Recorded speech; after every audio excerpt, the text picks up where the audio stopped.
EA. Halo. Selamat datang kembali di podcast EA episode 4.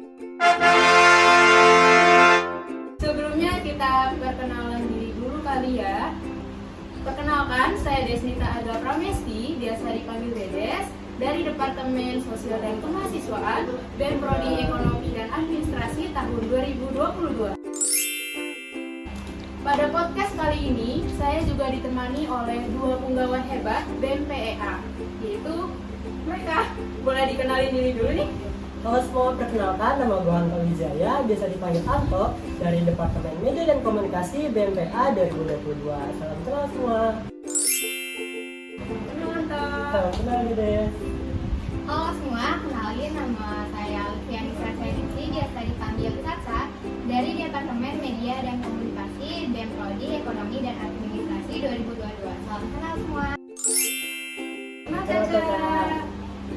Oke, pada episode kali ini kita akan membedah isu yang sempat hangat beberapa hari terakhir, yaitu tentang kebijakan PSE Kominfo terkait pendaftaran platform digital.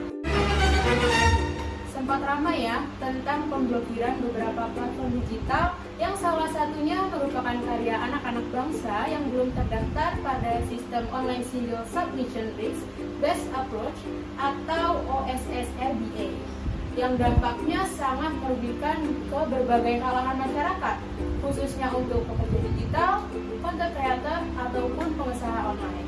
Oke, pada kesempatan kali ini kita akan mendengarkan pendapat dari dua narasumber kita, yaitu Caca dan Anto, untuk mengeluarkan pendapat mereka tentang isu yang kali ini akan kita bahas. Langsung aja masuk ke pertanyaan pertama kita, yaitu bagaimana sih pendapat kalian tentang isu yang kali ini kita bahas? Boleh nih, langsung aja dikeluarkan pendapatnya, mulai dari Caca. Oke, menurut saya kebijakan pendaftaran PSE lingkup privat saat ini sejatinya masih terbilang cukup terlambat nih, karena buktinya saja sudah banyak terjadi seperti kasus peretasan data publik yang seolah tidak ada hentinya terjadi. Akibatnya publik dibuat khawatir nih dan tidak pasti karena data terlanjur tergadaikan atau dimiliki pihak lain. Penyelesaian atau solusi atas kasus kebocoran data publik ini pun tidak pernah jelas. Untuk itu, demi kedaulatan digital di negeri ini, regulasi PSE sangat urgent untuk dihadirkan. Terlebih, regulasi PSE merupakan langkah yang diambil pemerintah demi tercapainya kedaulatan digital.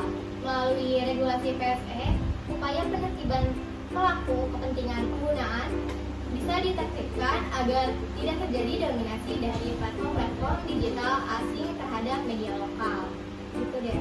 Oke, berarti Caca cukup pro ya terhadap pemerintah, lebih setuju atas peraturan PSE ini. Oke, lanjut ke pendapatnya Antoni. Apa? Kalau untuk dari gue sendiri sih agak terbalik nih Des. Kan penyelenggaraan sistem elektronik yang belakangan ini diterapkan oleh Kementerian Komunikasi dan Informatika itu kan jadi topik hangat ya untuk saat ini. Itu kalau misalnya dari kebijakannya banyak keluh kesah dari masyarakat karena kebijakan ini yang dilatar belakangi karena si masyarakat ini itu dia ngerugi, khususnya itu dari pekerja digital, konten kreator, ataupun bahkan pelaku usaha yang notabene-nya itu berbasis digital.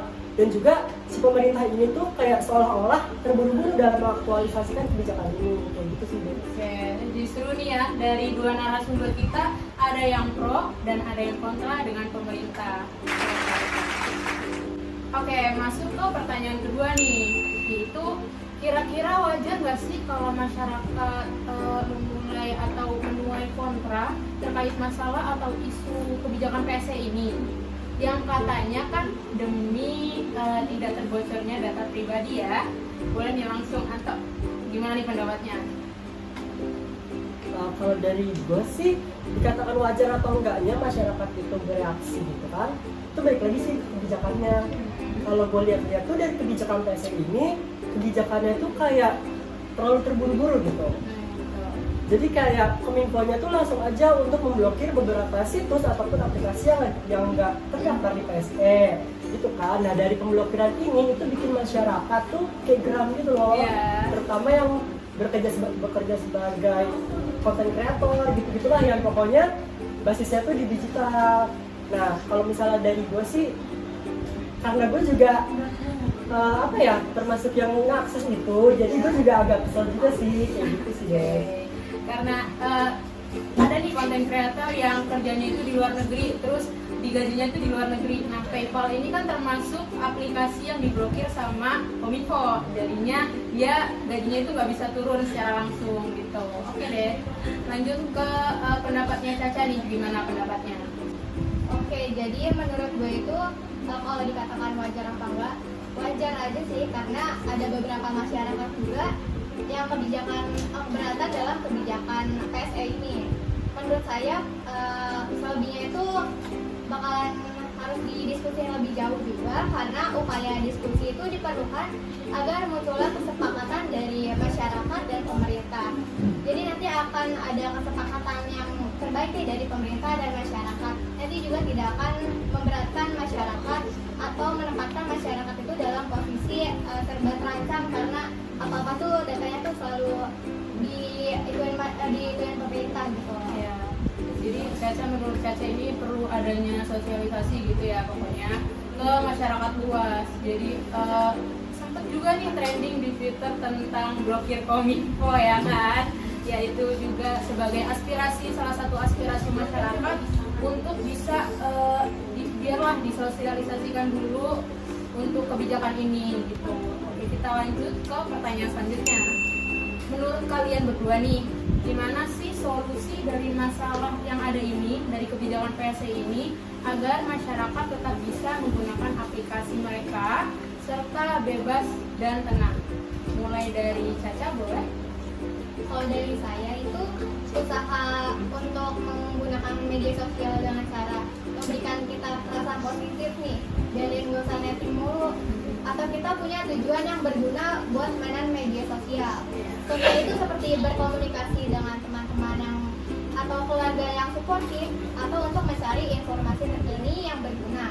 Tapi sebelum berinteraksi nih di media sosial, jangan lupa untuk berhati-hati agar tidak menyebarkan informasi yang tidak akurat, atau contohnya itu hoax, gitu kan banyak ya berita-berita yang hoax, atau membuat postingan yang saat itu cemas atau bikin stres orang, karena dapat mengakibatkan dampak media sosial itu ya jadi negatif gitu ya. Oke, dengan menyebarkan informasi yang positif di media sosial itu perlu banget supaya semua masyarakat luas juga mendapatkan informasi yang valid di luar sana.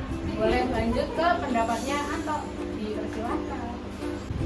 Kalau menurut gue sih, gue paling solusi ke kebijakannya aja ya. Kalau dari gue, paling untuk pemerintah harus lebih memantapkan dari kebijakannya itu. Kayak mereka harus mensosialisasi kebijakannya, terus sosialisasinya ini ke masyarakat juga, kayak developer dari situs ataupun pengembang dari situs ataupun aplikasinya juga, karena istilahnya tuh biar mereka itu bisa tahu dan mempersiapkan gitu. Jangan sampai tiba-tiba diblokir, kan jadinya masyarakat juga jadi susah gitu aksesnya.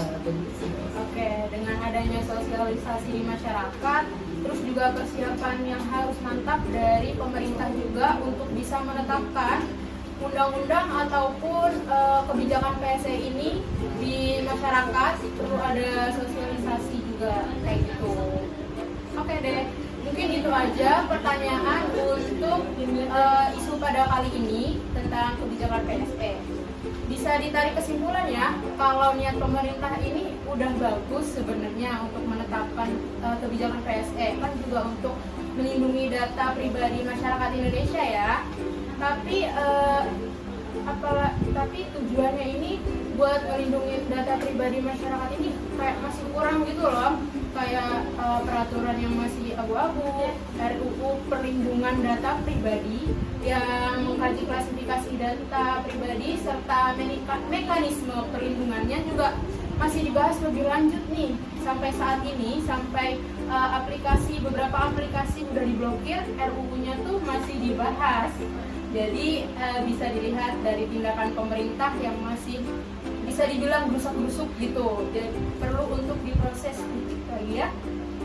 Kayak mempersiapkan lebih matang mulai dari UU-nya, dari eksekusi pelaksanaannya, serta harus adanya sosialisasi yang bisa membuat masyarakat ini yakin bahwa data mereka itu udah tersimpan dengan baik dan mereka bisa mengakses seluruh media sosial dengan tenang dan juga bebas seperti itu. Makasih banget nih buat Caca dan Anto yang udah nyempatin waktunya untuk podcast pada kali ini, yang udah nemenin juga nih ngobrolin isu-isu dari kebijakan PSE ini. Dan juga kita atau gua, Caca dan Anto pamit undur diri dan see you in the next podcast. Bye.